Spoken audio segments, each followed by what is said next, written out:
Hi friends, it's me Anji from Team Formulator is here with a new lecture of chemistry. आज का chemistry का lecture आपके PYQ previous year question को discuss करेगा। Previous year question में बहुत बच्चों की डिमांड थी कि मैम कुछ क्वेश्चन जो इनिशियल क्वेश्चन है जो तर्ज पे आ रही है आपकी, मतलब पहले एमसीक्यूज आते थे, आप एमसीक्यूज नहीं, आप शॉर्ट क्वेश्चन आ रहे हैं 2 नंबर के 3 नंबर के।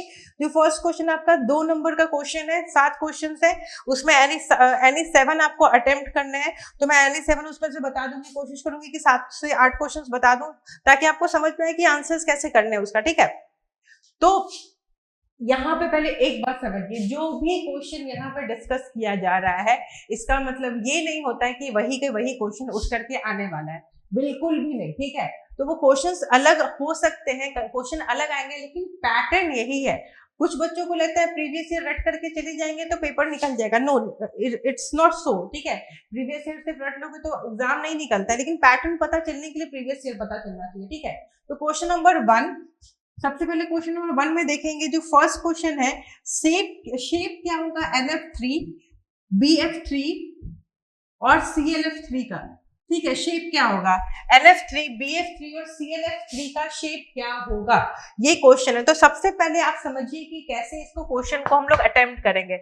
सबसे पहले हम लोग क्वेश्चन देखते हैं NF3 क्या है। NF3 तो N में आपके कितने इलेक्ट्रॉन है?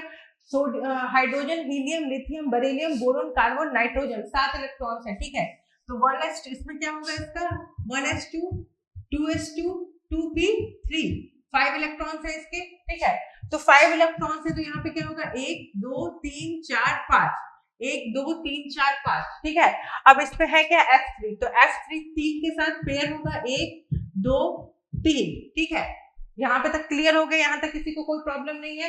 NF3 का स्ट्रक्चर मैंने बना दिया। अब स्ट्रक्चर तो यहाँ पे बन गया, स्ट्रक्चर बनने के बाद देखिएगा अब इसके बाद क्या किया जाएगा। sp3 क्या है sp3, 1 2 3 और एक बॉन्ड। तो यहाँ पे 3 बॉन्ड पेयर है, 3 बॉन्ड पेयर है और एक क्या है लोन पेयर है। 3 बॉन्ड पेयर है और एक क्या है आपका लोन पेयर है। तो इसका ये क्या होगा, इसका आपका होगा sp3। क्या होगा sp3। अब हाइब्रिडाइजेशन तो आपको मिल गया, NF3 का समझ में आ गया कि हाइब्रिडाइजेशन क्या होगा आपका sp3। लेकिन अब इसका शेप क्या होगा, आपसे क्वेश्चन क्या पूछा जा रहा है, हाइब्रिडाइजेशन से आपसे क्वेश्चन नहीं पूछा जा रहा है, क्वेश्चन आपसे पूछा जा रहा है शेप से कि शेप क्या होगा। तो यहाँ पे शेप देखिए क्या होगा इसका, यहाँ पे 3 है और एक लोन पेयर है। तो लोन पेयर का तो कोई आपका शेप में मतलब उसका शेप में तो कोई रूल नहीं होगा। तो इसका कैसा आपको दिख रहा है, ठीक है, कैसा दिख रहा है आपको, शेप कैसा दिख रहा है, ट्राइगोनल क्या दिख रहा है आपका, दिख रहा है कुछ पिरामिडल जैसा शेप दिख रहा है, ट्राइगोनल पिरामिडल। क्या शेप रहेगा इसका, ट्राइगोनल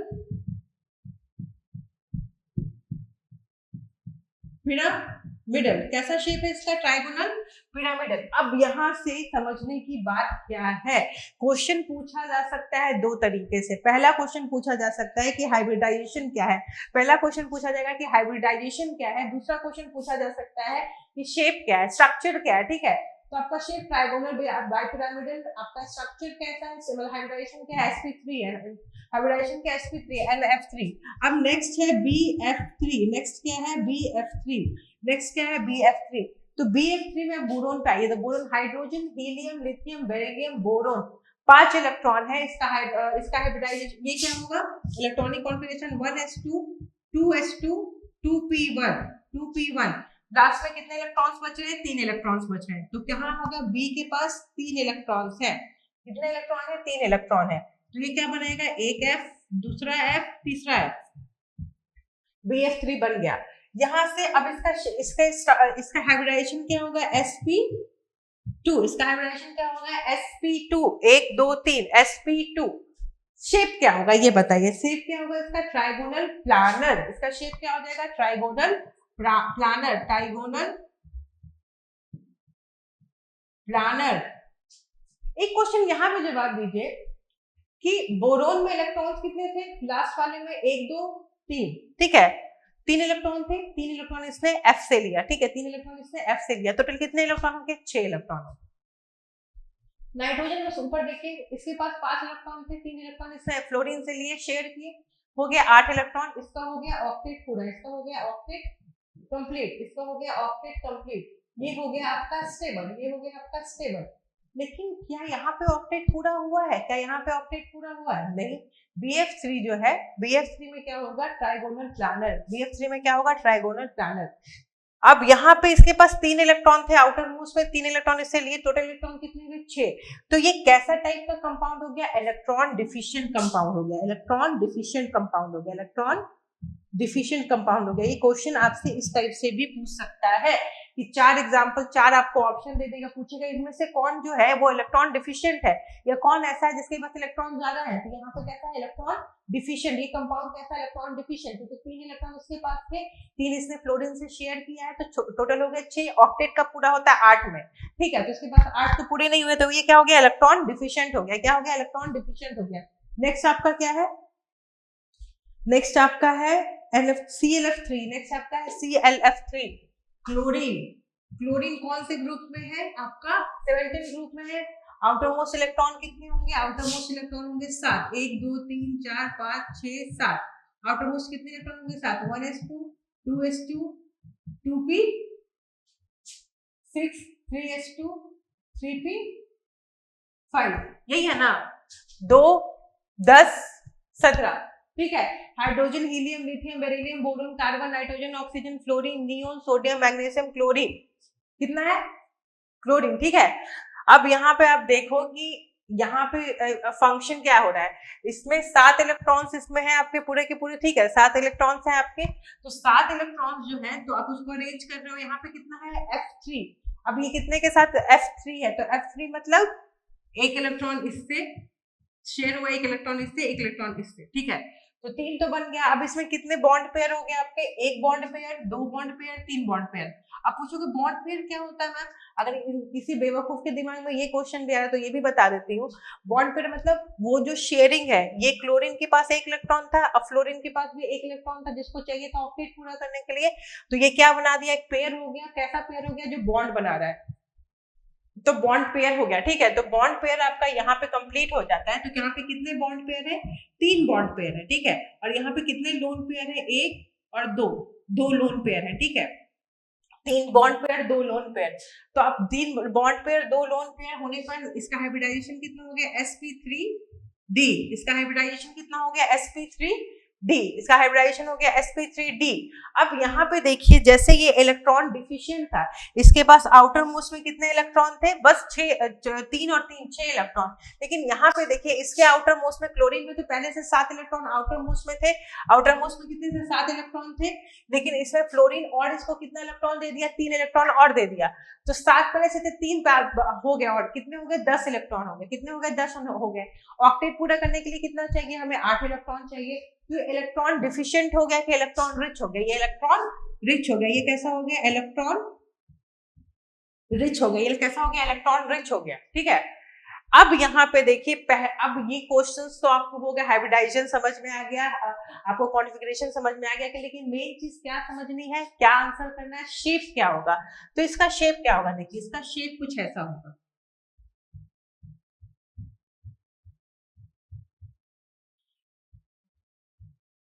इसका शेप कुछ ऐसा होगा। इसका शेप कैसा होगा? टी शेप होगा। क्या होगा? टी शेप होगा,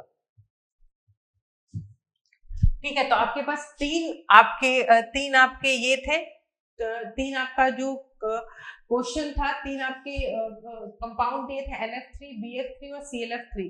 तीनों का स्ट्रक्चर आपको समझ में आ गया। कौन इलेक्ट्रॉन डिफिशिएंट है वो समझ में आ गया, इलेक्ट्रॉन रिच कौन है वो समझ में आ गया। ये क्या है? इसका ऑक्टेट पूरा है। इसका क्या है? Octet full octet. Octet complete है या फुल है? ऑक्टेट कंप्लीट है, ठीक है। ये इलेक्ट्रॉन डिफिशिएंट है, वो इलेक्ट्रॉन रिच है। इसका शेप हो गया ट्राइगोनल पिरामिडल, ये हो गया ट्राइगोनल प्लानर, और ये हो गया टी शेप। इसका हाइब्रिडाइजेशन क्या हो गया? NF3 में हाइब्रिडाइजेशन हो गया sp3, 3 ये, 1 लोन पेयर। यहाँ पे हो गया sp2, तीनों बॉन्ड पेयर ये। यहाँ पे हो गया 3 बॉन्ड पेयर, 2 लोन पेयर। इसका हाइब्रिडाइजेशन हो गया sp3, और शेप क्या हो गया? T shape. और इलेक्ट्रॉन इसमें क्या है? ज्यादा है। ऑक्टेट के लिए 8 चाहिए, इसके पास कितने हो रहे हैं आपके? 7 पहले से थे, 3 और थे, 10 हो गए। तो इलेक्ट्रॉन रिच हो गया, ठीक है।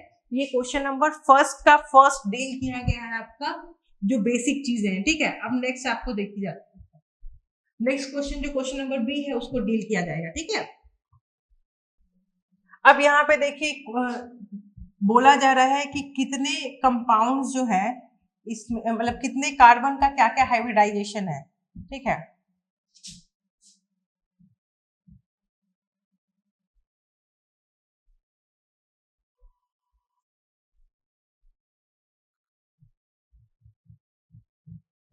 ये एक कंपाउंड है। अब इसमें बोला जा रहा है कि आप बताइए कि कार्बन का इसमें हाइब्रिडाइजेशन क्या क्या। तो इस ऐसे टाइप का अगर क्वेश्चन आपके पास रहा बच्चों, ठीक है, तो पहले बात तो देखिए कि हाइब्रिडाइजेशन में हम लोग क्या देखते हैं, हाइब्रिडाइजेशन में लोन पेयर देखते हैं और बॉन्ड पेयर देखते हैं। क्या देखते हैं जब भी हम लोग हाइब्रिडाइजेशन, इससे पहले मैंने जानबूझकर हाइब्रिडाइजेशन भी बता दिया। क्यों बता दिया? क्योंकि मुझे पता था कि नेक्स्ट क्वेश्चन मुझे ये डील करना है, तो आप लोगों को हाइब्रिडाइजेशन पता होना चाहिए कि हाइब्रिडाइजेशन है क्या, ठीक है। तो हाइब्रिडाइजेशन तो समझ में आ गया। अब यहाँ समझिए कि हाइब्रिडाइजेशन के बाद आप लोगों ने वहां पे क्या देखा था, बॉन्ड पेयर और लोन पेयर देखा था, बॉन्ड पेयर और लोन पेयर देखा था। लेकिन गौर किया था कि आपने कि हाइब्रिडाइजेशन जब भी हम बनाते हैं तो हम लोग ध्यान क्या देते हैं, हाइब्रिडाइजेशन जब भी बनाते हैं हम लोग ध्यान देते हैं कि हम लोग सिर्फ सिंगल बॉन्ड को काउंट करते हैं। क्या करते हैं? सिंगल बॉन्ड को काउंट करते हैं। तो अब यहाँ पे इस स्ट्रक्चर को थोड़ा खोलिए। CH3 दो बार है, तो CH3 दो बार ऐसे हम लोग लिखेंगे। एक H है, फिर यहाँ पे C है, फिर यहाँ पे H है, फिर ये डबल बॉन्ड है, फिर यहाँ पे H है, फिर यहाँ पे एक सिंगल बॉन्ड है, यहाँ पे ट्रिपल बॉन्ड है, यहाँ पे एक सिंगल बॉन्ड है, यहाँ पे H है, यहाँ पे डबल बॉन्ड है, यहाँ पे H है और यहाँ पे H है। क्या ये स्ट्रक्चर को हम लोग ऐसे लिख सकते हैं? इस स्ट्रक्चर को हम लोगों ने ऐसे लिखा। कोई प्रॉब्लम नहीं है यहाँ तक? कोई प्रॉब्लम है किसी को तो बताइए। कोई प्रॉब्लम नहीं है, चलो वेरी गुड। अब यहाँ पे ये स्ट्रक्चर जो है जहाँ पे ये बनाया गया, अब इस स्ट्रक्चर को हमने खोल दिया। स्ट्रक्चर को खोलने के बाद क्या समझ में आया कि इस C के साथ कितने सिंगल बॉन्ड है। मैंने क्या बोला, जब भी आप हाइब्रिडाइजेशन बना रहे हो, जब भी आप हाइब्रिडाइजेशन आपको क्वेश्चन पूछेगा तो हाइब्रिडाइजेशन में क्या काउंट होगा, बॉन्ड पेयर काउंट होगा और लोन पेयर काउंट होगा। बॉन्ड पेयर मतलब सिर्फ सिंगल बॉन्ड काउंट होगा, सिर्फ सिंगल बॉन्ड काउंट होगा, ठीक है। हाइब्रिडाइजेशन में सिर्फ सिंगल बॉन्ड काउंट होता है। तो अब यहाँ पे देखिए हर एक कार्बन में देखते हैं। अब इसको भी यहाँ पे थोड़ा सा खोल सकते हैं। इस CH3 को भी हम लोग ऐसे लिख सकते हैं, H H H। इस CH3 को भी हम लिख सकते हैं H H H, ठीक है। अब यहां से शुरू कीजिए आप, ठीक है। अब इस कार्बन का हाइब्रिडाइजेशन क्या होगा, एक सिंगल बॉन्ड, दो सिंगल बॉन्ड, तीन सिंगल बॉन्ड, चार सिंगल बॉन्ड। इसका कितना सिंगल बॉन्ड है? चार सिंगल बॉन्ड। तो क्या है? sp3। इसका हाइब्रिडाइजेशन क्या होगा? sp3। अब इस वाले कार्बन पे देखिए, एक सिंगल बॉन्ड, दो सिंगल बॉन्ड, तीन सिंगल बॉन्ड, चार सिंगल बॉन्ड। इसका हाइब्रिडाइजेशन क्या होगा? sp3। इस वाले कार्बन को देखिए, एक सिंगल बॉन्ड, दो सिंगल बॉन्ड, तीन सिंगल बॉन्ड, चार सिंगल बॉन्ड। इसका भी हाइब्रिडाइजेशन क्या होगा? sp3, ठीक है। मैं पेन चेंज कर देती हूँ ताकि आप लोगों को थोड़ा आसान हो समझने में, थोड़ा बाइफर्केशन रहे, ठीक है। अब इस कार्बन को ले लीजिए। इस कार्बन में क्या है?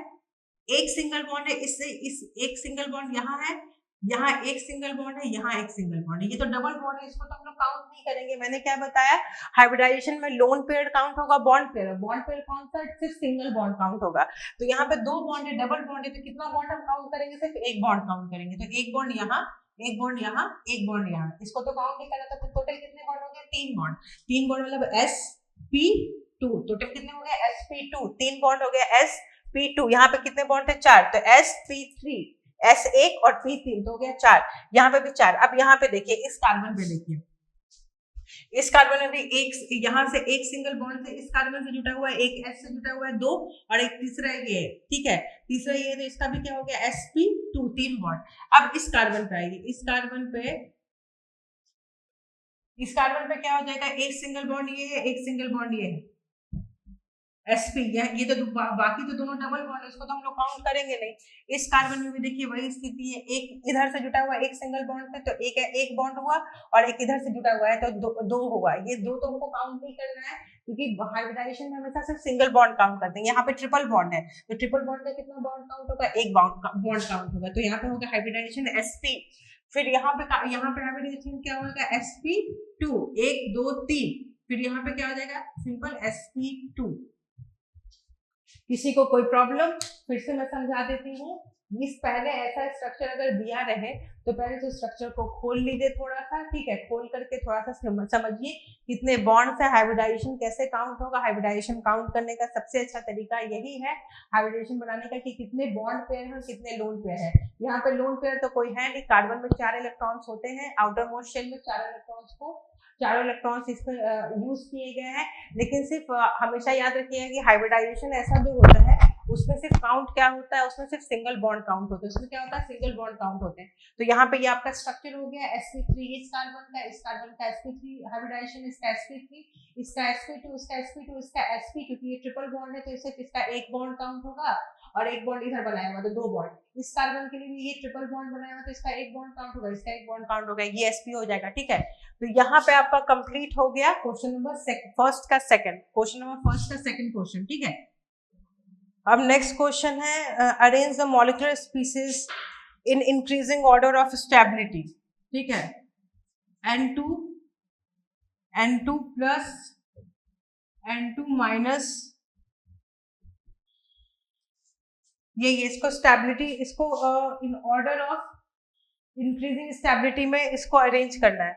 देखिए जब पर भी आपको क्वेश्चन आए स्टेबिलिटी का, ठीक है, बॉन्ड ऑर्डर का, स्टेबिलिटी जब भी क्वेश्चन, अगर ऐसे क्वेश्चन आ रहा है कि N2 का पूछ ले, या फिर कभी कल को मान लो ये क्वेश्चन आज तो ऐसा क्वेश्चन आपसे पूछा गया, कल आपको B2 पूछ सकता है, B2 माइनस पूछ सकता है, B2 प्लस पूछ सकता है, B2 प्लस 2 पूछ सकता है, या कार्बन 2 पूछ सकता है, कार्बन 2 प्लस 2 पूछ सकता है, कार्बन 2 माइनस 2 पूछ सकता है, कार्बन 2 माइनस 1 पूछ सकता है, या CO पूछ सकता है, CO माइनस पूछ सकता है, CO प्लस पूछ सकता है, CO माइनस 2 पूछ सकता है। इस टाइप के जितने भी क्वेश्चन आएंगे, इस टाइप के जितने भी क्वेश्चन आएंगे तो उसमें करना क्या है, ठीक है, ये समझिए। इस टाइप के जितने भी क्वेश्चन आएंगे उसमें क्या आपको करना है, उसमें सिर्फ आपको ये ध्यान रखना है कि आपका जो भी क्वेश्चन स्टेबिलिटी से पूछा जाएगा, तो अगर क्वेश्चन पूछा जाए स्टेबिलिटी से, स्टेबिलिटी क्या होगा, क्वेश्चन पूछा जाए स्टेबिलिटी से, तो स्टेबिलिटी क्या होता है, directly proportional to bond order. Stability क्या होता है, directly proportional to bond order. ठीक है, और आपका बॉन्ड लेंथ क्या होता है, bond length indirectly proportional to bond order. मतलब बॉन्ड ऑर्डर जितना ज्यादा रहेगा स्टेबिलिटी उतना ज्यादा रहेगा, बॉन्ड लेंथ उतना ज्यादा रहेगा, बॉन्ड ऑर्डर उतना कम रहेगा। मतलब समझिए, जितना ज्यादा बॉन्ड ऑर्डर उतना ज्यादा स्टेबिलिटी। ठीक है, बॉन्ड ऑर्डर अगर 3 रहेगा तो सबसे ज्यादा स्टेबल वो है, बॉन्ड ऑर्डर 2.5 रहेगा तो उससे वो कम स्टेबल है, 2 रहेगा तो उससे कम। बॉन्ड ऑर्डर जितना ज्यादा स्टेबिलिटी उतनी ज्यादा। लेकिन अगर बॉन्ड लेंथ पूछा जाएगा तो बॉन्ड ऑर्डर जितना कम, बॉन्ड ऑर्डर जितना कम तो बॉन्ड लेंथ उतना ज्यादा। मतलब जितना कम बॉन्ड ऑर्डर रहेगा उतना ही ज्यादा उसका बॉन्ड लेंथ रहेगा। समझ में आएगा, उतना ही ज्यादा उसका बॉन्ड लेंथ रहेगा।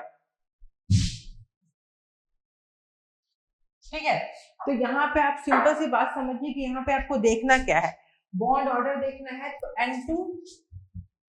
N2 प्लस, N2 माइनस और N2 माइनस 2, आप इसका बॉन्ड ऑर्डर निकाल दोगे। जैसे N2 का बॉन्ड ऑर्डर होता है 3। ठीक है, सबसे पहले तो इसका इलेक्ट्रॉन देख लो, N2 में 14 इलेक्ट्रॉन है, इसमें 13 इलेक्ट्रॉन है, इसमें कितने इलेक्ट्रॉन है, इसमें 14 इलेक्ट्रॉन है टोटल। इसमें कितने इलेक्ट्रॉन है, 13 इलेक्ट्रॉन है। इसमें कितने इलेक्ट्रॉन है, 15 इलेक्ट्रॉन है। इसमें कितने इलेक्ट्रॉन है, 16 इलेक्ट्रॉन है।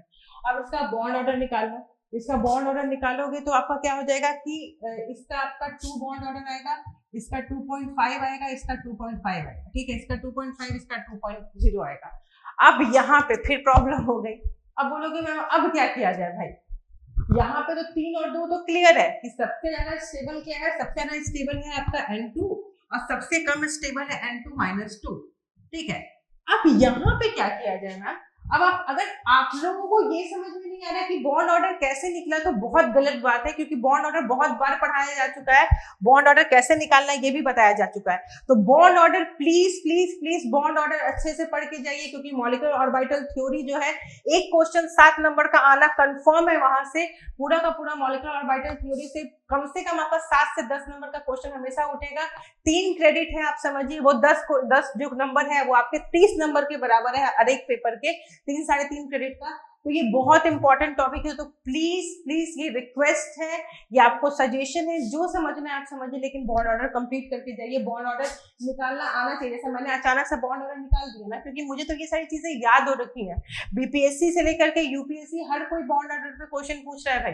ठीक है, मुझे याद है कि बीपीएससी में एक बार क्वेश्चन पूछा था, 64th या 63rd बीपीएससी में बॉन्ड ऑर्डर से क्वेश्चन पूछा गया था। ठीक है, मैं बहुत खुश थी क्योंकि मैंने वो क्वेश्चन अटेम्प्ट किया था। बहुत सारे बच्चे थे जिन्होंने अटेम्प्ट नहीं किया, जिनको समझ में नहीं आई, तो मैं एक स्टेप आगे थी। तो ये सारी चीजें बहुत सिंपल है, आपको याद होनी चाहिए। ठीक है, तो बॉन्ड ऑर्डर अब समझ में आ गया, बॉन्ड ऑर्डर N2 का 3 है, N2 - 2 का 2 है, लेकिन बाकी का 2.5 और 2.5 है, ठीक है। लेकिन आप देखोगे कि N2 प्लस में आपके इलेक्ट्रॉन्स चार इलेक्ट्रॉन्स जो है वो आपके आगे रहेंगे, और बाकी में N2 प्लस में आपके 4 इलेक्ट्रॉन और इसमें 5 इलेक्ट्रॉन आपके एंटी बॉन्डिंग में रहेंगे। क्या रहेंगे? एंटी बॉन्डिंग में रहेंगे, ठीक है। तो एंटी बॉन्डिंग में जब रहेंगे तो क्या होगा, 4 इलेक्ट्रॉन एंटी बॉन्डिंग में है और यहाँ पे 5 इलेक्ट्रॉन एंटी बॉन्डिंग में। बहुत सारे बच्चे होंगे जिनको नहीं समझ में आ रहा होगा कि एंटी बॉन्डिंग क्या और बॉन्डिंग क्या है। याद कीजिए, बॉन्ड ऑर्डर में सब कुछ बताया गया है, सी स्टारिक, सी सिग्मा स्टारिक, सिग्मा नॉन स्टारिक, पाई नॉन स्टारिक, ठीक है। तो यहाँ पे बॉन्ड, यहाँ पे 5 एंटी बॉन्डिंग इलेक्ट्रॉन है, यहाँ पे 4 एंटी बॉन्डिंग इलेक्ट्रॉन है। तो जिसका 4 एंटी बॉन्डिंग इलेक्ट्रॉन है वो ज्यादा स्टेबल होगा, जिसमें 5 एंटी बॉन्डिंग इलेक्ट्रॉन रहेगा वो कम स्टेबल रहेगा। तो N2+2 और N2-, ये हो गया आपका स्टेबिलिटी ऑर्डर। अगर बॉन्ड लेंथ का ऑर्डर पूछा जाएगा तो ये सीधा रिवर्स हो जाएगा। क्या हो जाएगा? रिवर्स हो जाएगा। अभी भी अगर कुछ बच्चों को नहीं समझ में आया, मैं फिर भी कोशिश करती हूँ कि उनको सेकंड बार समझा दूं कि ये क्या चीजें हैं, ठीक है। आप समझो ये क्या चीजें हैं। आपसे क्वेश्चन में पूछा है N2 N2+, N2-2, ठीक है। अब यहाँ पे 4 आपके स्पीसीज दिए गए हैं, 4 स्पीसीज में पूछा गया कि कौन सबसे ज्यादा स्टेबल है, कौन सबसे ज्यादा स्टेबल है। अब स्टेबिलिटी आप कैसे देखिएगा? स्टेबिलिटी आप देखिएगा बॉन्ड ऑर्डर से। तो सबका पहले बॉन्ड इलेक्ट्रॉन का निकाल लीजिएगा कि इसमें कितना इलेक्ट्रॉन का संख्या है, उसका भी उसका बॉन्ड ऑर्डर निकाल लीजिएगा। मैंने N2 का 3 लिखा है, N2+2 का 2.5, 2.5 और 2, यहाँ पे आपको निकल गया है। यहाँ पे तो क्लियर हो गया कि इसका बॉन्ड ऑर्डर 3 है, इसका बॉन्ड ऑर्डर 2 है, तो सबसे ज्यादा स्टेबल N2 होगा, सबसे कम स्टेबल N2-2 होगा। लेकिन इस कंडीशन में N2+ और N2- में दोनों का बॉन्ड ऑर्डर 2.5 होगा। जिन बच्चों को निकालने आता है वो बॉन्ड ऑर्डर निकाल के देखेंगे, दोनों का 2.5 आएगा। लेकिन इसमें 4 एंटी बॉन्डिंग इलेक्ट्रॉन होगा, इसमें 5 एंटी बॉन्डिंग इलेक्ट्रॉन होगा। तो ज्यादा स्टेबल कौन होगा? 4 वाला, उससे कम स्टेबल होगा 5 वाला, ठीक है। तो ये स्टेबिलिटी ऑर्डर क्या बनेगा? ये बनेगा आपका। तो I hope it is clear to you. अब आपका जो नेक्स्ट क्वेश्चन, अब आपके इसके नेक्स्ट क्वेश्चन में है, उसको हम लोग डील करेंगे नेक्स्ट लेक्चर में। यहाँ तक आई होप कि आपको लेक्चर्स में कोई प्रॉब्लम नहीं हुई होगी। जो भी आपको समझाया जा रहा है वो आपने समझ लिया होगा। यहाँ पे बेसिकली 3 क्वेश्चन आपको डील करवाए गए हैं। 3 क्वेश्चन में सारे क्वेश्चंस बहुत इंपॉर्टेंट है। बॉन्ड ऑर्डर से रिलेटेड जो भी क्वेश्चन है उसको प्लीज आप अच्छे से करके जाइए, क्योंकि एक क्वेश्चन आना निश्चित है। या तो एमओटी डायग्राम आए, वो तो कंफर्म है 7 से 10 नंबर में वो आएगा, और ऐसे छोटे छोटे क्वेश्चन तो आपसे बॉन्ड ऑर्डर के पूछ ही सकते हैं। तो 10 से 12 नंबर का सिर्फ एमओटी है, वो 12 नंबर आपके अदर सब्जेक्ट के 30 नंबर से बराबर है, ठीक है। 30 से 36 नंबर के बराबर है। तो इसलिए प्लीज रिक्वेस्ट है कि इस बॉन्ड ऑर्डर को अच्छे से कंप्लीट करके जाइए, बॉन्ड ऑर्डर डायग्राम को अच्छे से पढ़ के जाइए। बॉन्ड ऑर्डर डायग्राम आपको बनाया हुआ है, आपको एक बार आपको पूरा का पूरा बॉन्ड ऑर्डर डायग्राम भी 2-3 स्पेसेस का बना करके आपको भेजा गया था पीडीएफ फॉर्म में, तो उसको भी अच्छे से देख लीजिएगा। नेक्स्ट लेक्चर्स में आपको नेक्स्ट क्वेश्चन नंबर 1 में जो शॉर्ट आंसर्स है उसको पढ़ाया जाएगा। तब तक के लिए नेक्स्ट लेक्चर के लिए हम लोग नेक्स्ट टाइम मिलेंगे, ताकि लेक्चर शॉर्ट हो और आपको अच्छे से समझ में आए, ठीक है। तो आई होप ये लेक्चर आपके लिए बहुत बेनिफिशियल होगा। मिलते हैं नेक्स्ट लेक्चर में। Thank you.